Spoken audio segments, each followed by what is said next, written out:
Hello dear students, आशा करता हूँ आप सभी स्वस्थ होंगे। अपनी पिछली वीडियो में हम लोगों ने क्वांटम नंबर्स निकालना सीखा था। आज की इस वीडियो में हम लोग जानेंगे n+l नियम क्या होता है। ये वही n+l नियम है जिसके द्वारा बोहर ने अबाउ नियम दिया। अबाउ नियम में जब हम इलेक्ट्रॉनों को अबाउ नियम के अनुसार इलेक्ट्रॉनिक विन्यास बनाते हैं तो किस उपकोष में इलेक्ट्रॉनों को पहले भरा जाएगा और किस में बाद में भरा जाएगा, इसका निर्धारण n+l नियम ही करता है। तो क्या है n+l नियम, इसको जानते हैं। n+l नियम ये कहता है कि इलेक्ट्रॉनों को पहले उस उपकोष में भरेंगे जिसके लिए n+l का मान कैसा होगा, कम होगा। n+l का मान कम होगा, इलेक्ट्रॉनों को पहले उस उपकोष में भरा जाएगा। बहुत ध्यान से समझेंगे। n+l का मान जिसके लिए कम होगा, जिस उपकोष के लिए कम होगा, उसमें इलेक्ट्रॉनों को पहले भरा जाएगा। अगर n+l का मान समान है, बहुत ध्यान से देंगे, अगर n+l का मान कैसा है, समान है, तब क्या करेंगे। अगर समान है तब क्या करेंगे, ये भी आज की इस वीडियो में हम लोग जानेंगे। तो वीडियो को पूरा देखिए, कट मत करिएगा। तो पहला पॉइंट तो यही है, इसमें दो पॉइंट हैं। पहला पॉइंट ये कहता है कि n+l का मान जिस उपकोष के लिए कम होगा, इलेक्ट्रॉनों को हम सबसे पहले उसी उपकोष में भरेंगे। अब इसका एक एग्जाम्पल हम यहाँ पर ले लेते हैं, ठीक है। इसका एक एग्जाम्पल हम यहाँ पर ले लेते हैं कि n+l का मान जिसके लिए कम होगा उसमें इलेक्ट्रॉनों को पहले भरा जाएगा। अब जैसे हमने ले लिया 4s ले लिया, ये सबसे ज़्यादा इम्पॉर्टेंट है, सबसे ज़्यादा आप लोगों के टच में भी रहते हैं ये उपकोष। 4s व 3d, 4s व 3d उपकोष। अब 4s व 3d उपकोष में से किस में इलेक्ट्रॉनों को पहले भरा जाएगा, इसको हम देखते हैं, ठीक है। तो ध्यान दीजिए, यहाँ पर हम देखेंगे 4s उपकोष के लिए, 4s उपकोष के लिए, 4s उपकोष के लिए n+l बराबर क्या होगा। अब देखो n का मान वही होता है जो यहाँ पर ये लिखा हुआ कोष संख्या के बराबर होता है, ठीक है।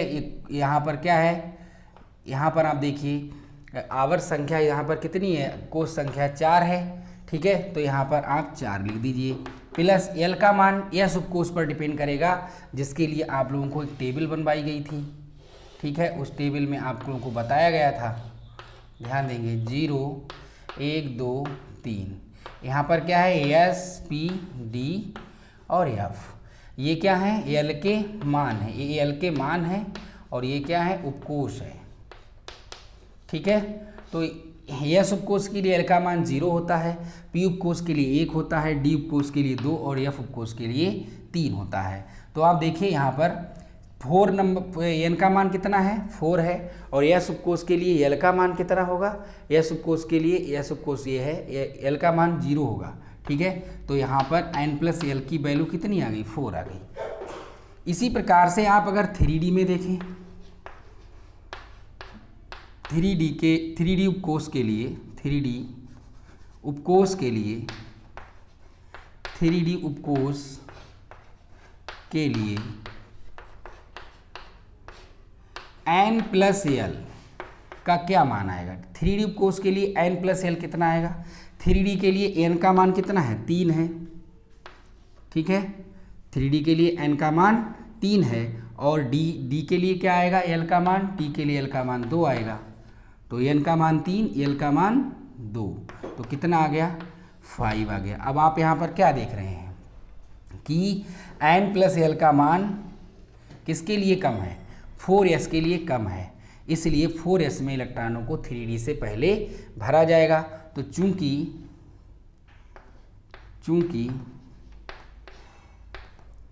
n+l का मान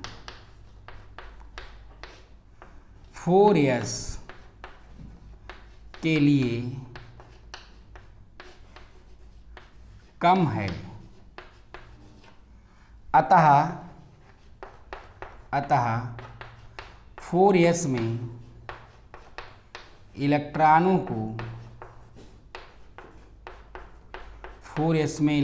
को 3d से पहले भरा जाएगा। 4s में इलेक्ट्रॉनों को कहाँ भरा जाएगा, 3d से पहले भरा जाएगा। 4s में हम इलेक्ट्रॉनों को पहले भरेंगे और इसके बाद 3d में भरेंगे। क्लियर है? तो इस प्रकार से हम जानते हैं कि n+l का मान जिसके लिए कम होगा, जिस उपकोष के लिए कम होगा, इलेक्ट्रॉनों को पहले उसी उपकोष में भरा जाएगा। तो यहाँ पर हम 4s और 3d की बात कर रहे थे, तो 4s के लिए n+l का मान कितना है 4 और 3d के लिए कितना है 5। तो n+l का मान 4s के लिए कम है, इसलिए 4s में इलेक्ट्रॉनों को 3d से पहले भरा जाएगा। अब एक इसका एग्जाम्पल ले ले, तो इस तरह से आप n+l का मान जिसके लिए कम हो उसमें इलेक्ट्रॉनों को पहले भरेंगे। बट अगर ऐसी सिचुएशन क्रिएट होती है कि n+l का मान अगर समान है दोनों उपकोषों के लिए, तब आप क्या करेंगे? तब क्या करेंगे, जैसे कि देखिए अब यहाँ पर हम इसकी चर्चा करेंगे। n+l का मान अगर समान है, n+l का मान अगर समान है, तब ऐसी स्थिति में हम क्या करेंगे? इसके लिए सीधे एग्जाम्पल लेते हैं और एग्जाम्पल से हम इसको जानेंगे। जैसे कि हमने यहाँ पर एग्जाम्पल ले लिया 3d और 4p। 3d के लिए n+l, 3d के लिए n+l कितना आएगा? n का मान कितना है 3 प्लस d के लिए l का मान कितना आएगा 2 आएगा। तो 3 और 2 कितना हो गया? 5 हो गया। क्लियर है? जो कि हमने अभी निकाला भी था। अब इसी तरह से अगर हम 4p ले लें, 4p के लिए n+l बराबर, बहुत सिंपल नियम है। 4 n का मान कितना हो गया 4 प्लस p के लिए कितना आएगा? p के लिए l का मान आएगा 1, तो कितना हो गया 5। अब यहाँ पर सिचुएशन कैसी हो गई? ये दोनों मान कैसे हैं? दोनों मान सेम आ गए। तो जब ऐसी कंडीशन क्रिएट हो कि n+l के मान दोनों उपकोषों के लिए कैसे आ जाएं? सेम आ जाएं। जैसे यहाँ पर n+l के मान डिफरेंट थे, तो हम वहाँ पर क्या देखेंगे? जिसके लिए n+l का मान कम होगा उसमें इलेक्ट्रॉनों को पहले भरेंगे। लेकिन अगर n+l का जो मान है वो दोनों ही उपकोषों के लिए अगर सेम आता है, तो ऐसी कंडीशन में क्या करोगे? तब ऐसी कंडीशन में देखा जाएगा n का मान। तो क्या देखा जाएगा यहाँ पर? n का कम मान,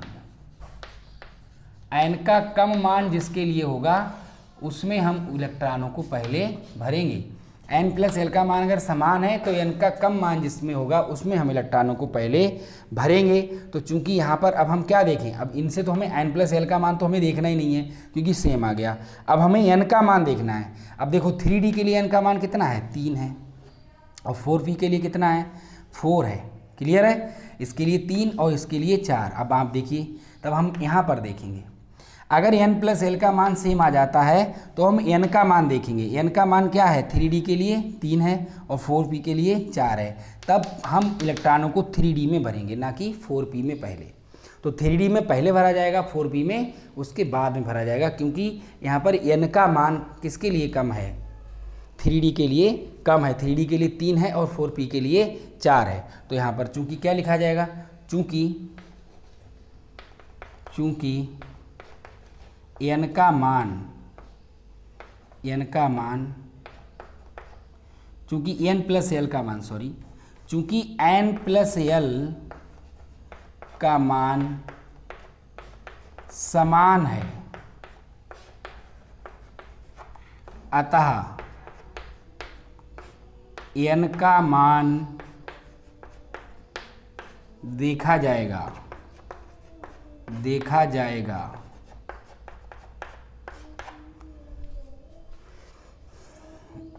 चूंकि n का मान 3d में इलेक्ट्रॉनों को 4p से पहले भरा जाएगा।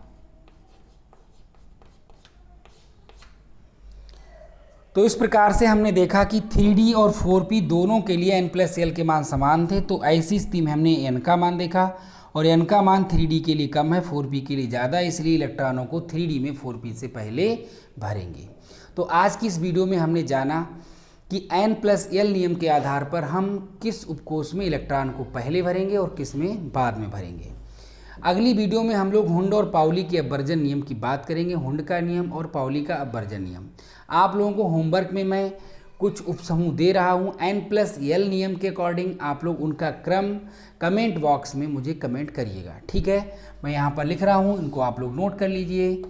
4P 4S 3D 5P 6D 6S 6P 7S और इस तरह से 4D कहीं लिखा है कि नहीं लिखा है, 4D। तो ये आपको कुछ जो है उपसमूह दिए गए हैं। इन उपसमूहों का N+L नियम के अनुसार क्रम क्या होगा, यानी इनमें पहले सबसे किसमें इलेक्ट्रॉन को भरा जाएगा, उसके बाद इलेक्ट्रॉनों को किसमें भरा जाएगा और उसके बाद इलेक्ट्रॉनों को किसमें भरा जाएगा। इस तरह से जो क्रम है, इनका क्रम आप लोग कमेंट बॉक्स में कमेंट ज़रूर करिएगा, ठीक है। और इसको N+L नियम के अनुसार निकाल करके ज़रूर देखिएगा। तो आज की वीडियो में हम लोगों ने N+L नियम को अच्छे से सीखा। अगली वीडियो में हम हुंड के नियम और पाउली के अपवर्जन नियम की बात करेंगे।